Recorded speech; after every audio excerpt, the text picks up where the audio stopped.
अस्सलाम वालेकुम स्टूडेंट, मुझे उम्मीद है आप सब खैरियत से होंगे। आज हम यूनिट 1 का बकिया हिस्सा डिस्कस करेंगे। तो आइए लेसन की तरफ चलते हैं। पहले हिस्से में हमने जहाँ तक बात की थी उससे आगे स्पीच प्रोडक्शन शुरू हो जाती है। स्पीच प्रोडक्शन का मतलब है कि बोलना शुरू करना, यानी बोलने से मुराद ये है कि जब आप फोनीम को या आइसोलेटेड साउंड को, अलग अलग आवाज़ों को इकट्ठा करते हैं तो उनसे अल्फाज बनते हैं। तो उन अल्फाज में बहुत सी चीज़ें ऐसी होती हैं जो कि अलग अलग साउंड में नहीं है। तो उस प्रोसेस को स्पीच प्रोडक्शन कहते हैं। ये भी ह्यूमन क्वालिटी है, इंसानों की खासियत है कि वो स्पीच प्रोडक्शन के काबिल होते हैं। जिस तरह की स्पीच इंसानों में है इस तरह की और किसी जानवर में नहीं।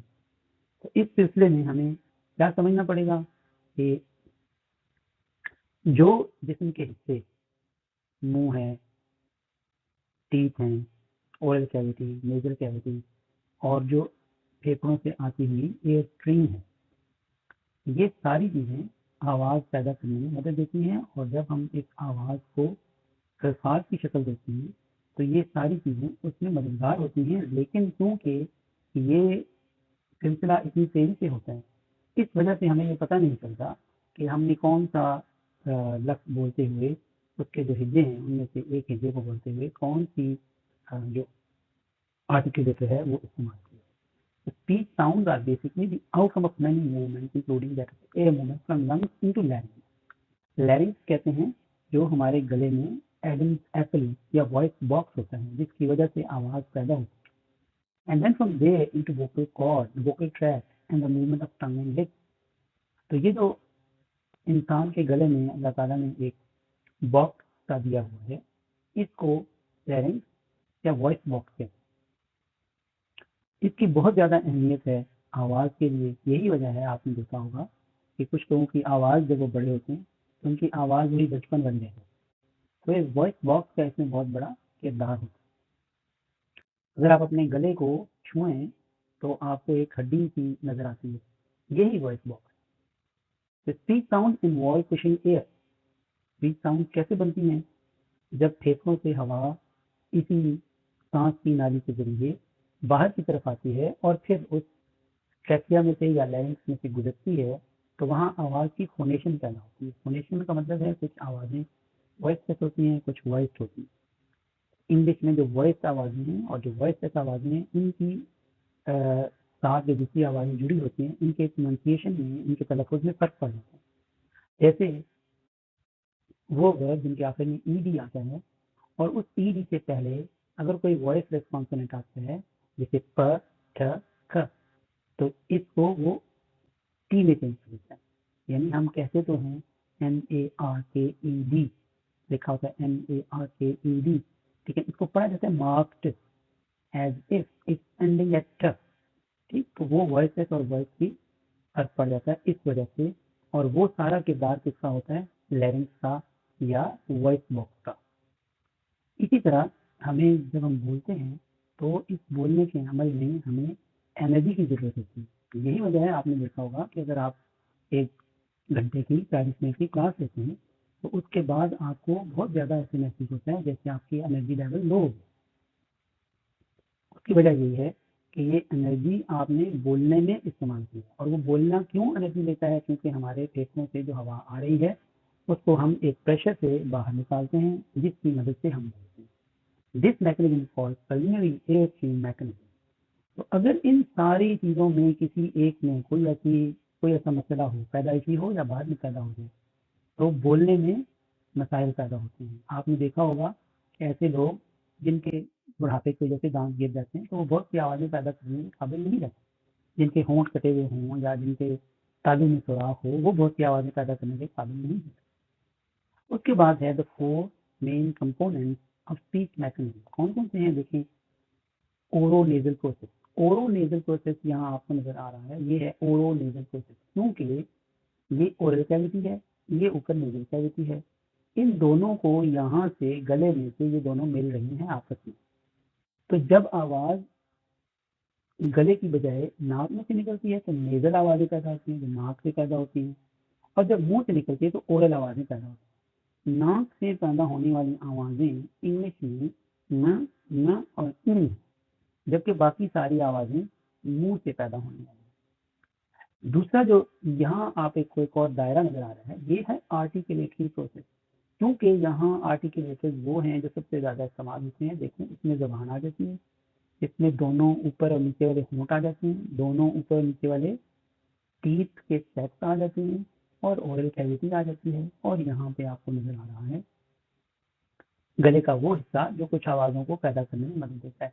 फिर यहाँ आपको एक और दायरा नजर आ रहा है, इस दायरे को कहते हैं फोनेशन प्रोसेस, और ये वही है इसका भी हमने जिक्र किया कि ये यहाँ पे है वॉइस बॉक्स, जिसमें से जब हवा गुजरती है तो अगर वोकल कॉर्ड बंद हो जाए तो वो वॉइस साउंड पैदा होती है, अगर वो खुले हों तो वॉइस साउंड पैदा होती है। उसके बाद एयर स्ट्रीम है जो कि फेफड़ों से सांस की नाली के जरिए इस वॉइस बॉक्स से निकलती है, और यहाँ से होती हुई मुंह से बाहर निकलती है, और इसके रास्ते में जब रुकावटें आती हैं तो मुख्तलिफ तरह की साउंड पैदा होती हैं। जैसे इस रास्ते में अगर इन दोनों होठों को मिला दिया जाए तो फ और ब की आवाज़ पैदा होती है। अगर इस जबान को यहाँ एल्वियोलर रिज पे लगाया जाए तो ठ और ड की आवाज़ पैदा होती है। इस तरह मुख्तलिफ आवाज़ें पैदा होती हैं जिनको हम आगे डिटेल में डिस्कस करेंगे।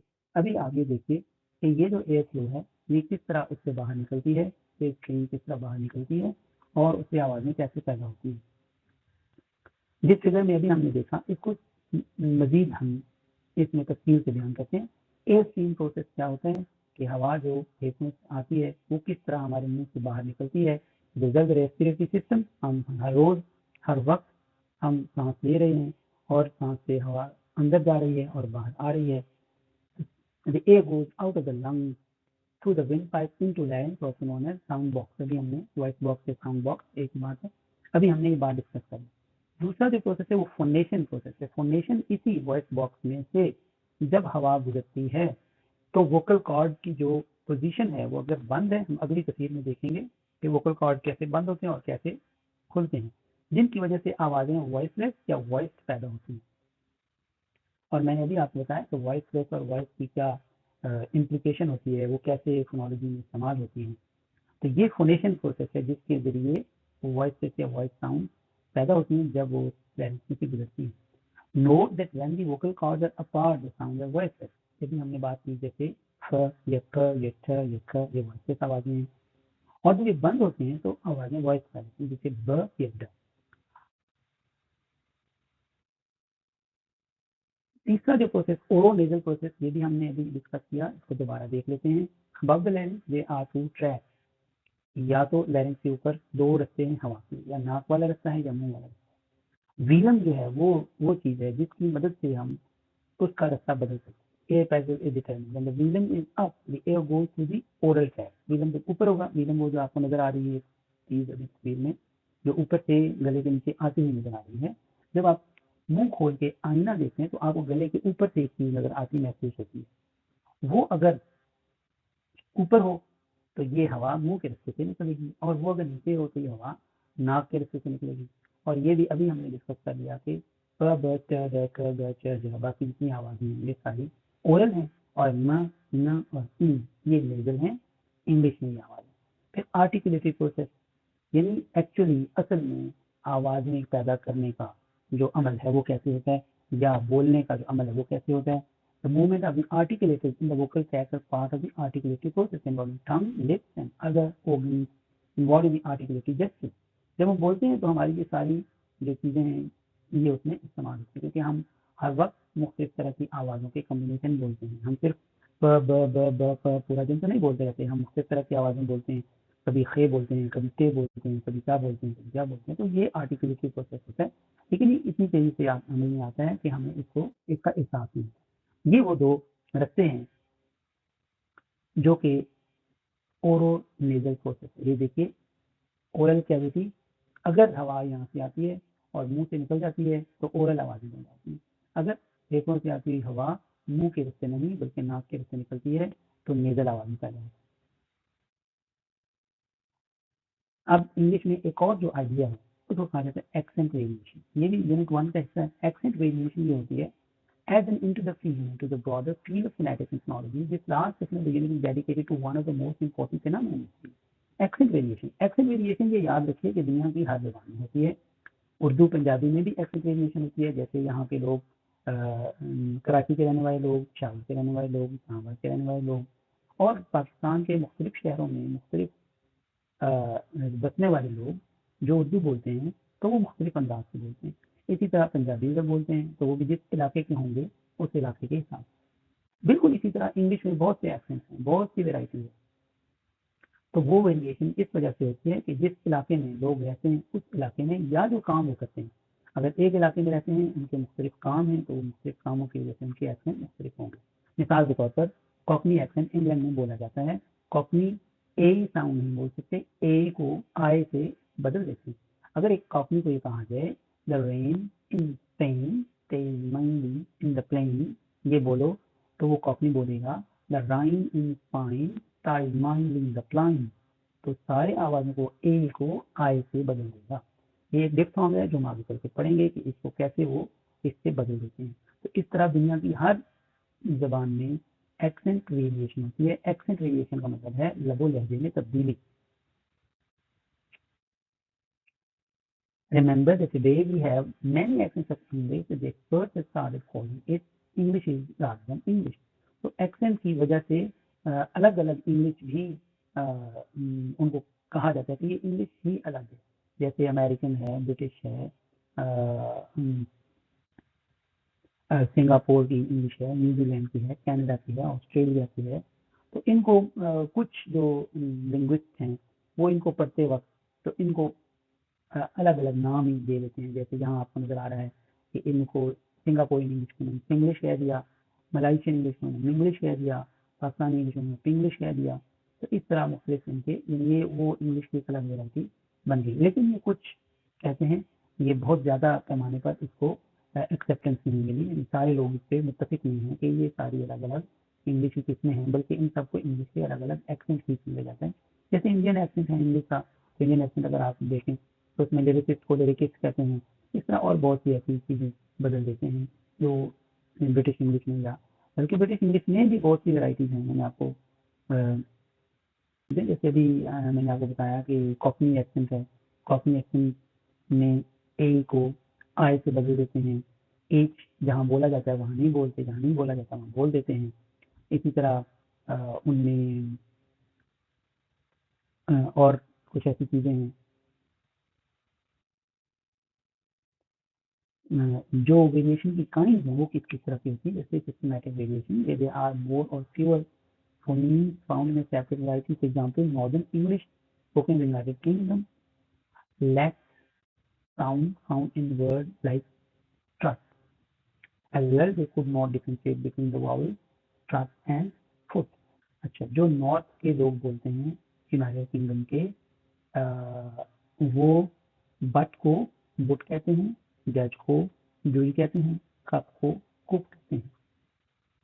इसी तरह दूसरी जो क्वेश्चन है वो है distributional variety. When two varieties have the same number of phonemes but they do not similarly pronounce it. Phoneme एक जैसे हैं लेकिन उनको बोलते नहीं हैं। जैसे आर की जो साउंड है, र जिसको हम कहेंगे, र की जो साउंड है वो अमेरिकन हर जगह बोलते हैं, जबकि ब्रिटिश उस जगह बोलेंगे जब उसके बाद एक वावल साउंड आए। इसी तरह लेक्सिकल वेराइटी वो है जिसमें words are different pronounce with different varieties. For example, bath word bath path dance are pronounced in the way word cat is spoken American English. जैसे ब्रिटिश कहेंगे बाथ, अमेरिकन कहेंगे bath, British कहेंगे path, American कहेंगे path, British कहेंगे dance, American कहेंगे dance. तो ये फर्क उनमें आ जाता है। चौथा जो वेरिएशन की किस्म है वो है realization variation when certain phonemes are not equally realized by different varieties. For example, diphthong face and goat, a face and goat. अभी जो मैंने आपको कॉकनी की मिसाल दी यही इस पे भी साबित आती है, यही इस पे भी अप्लाई होती है, क्योंकि कॉकनी ही जाके ऑस्ट्रेलिया में शुरू में उन्होंने ऑस्ट्रेलिया को आबाद किया, इसलिए ऑस्ट्रेलियन ही फेस को प्राइस कहते हैं, प्राइस थोड़ा सा उसको लंबा कहते हैं, गोट को गाउट कहते हैं। तो इन दोनों डिफथॉन्ग्स को वो थोड़ा लंबा कर देते हैं। यहाँ हमारे यूनिट 1 कंप्लीट होता है। यूनिट 2 की इंशाल्लाह उसके साथ हम बाद में हाजिर होंगे। Thank you.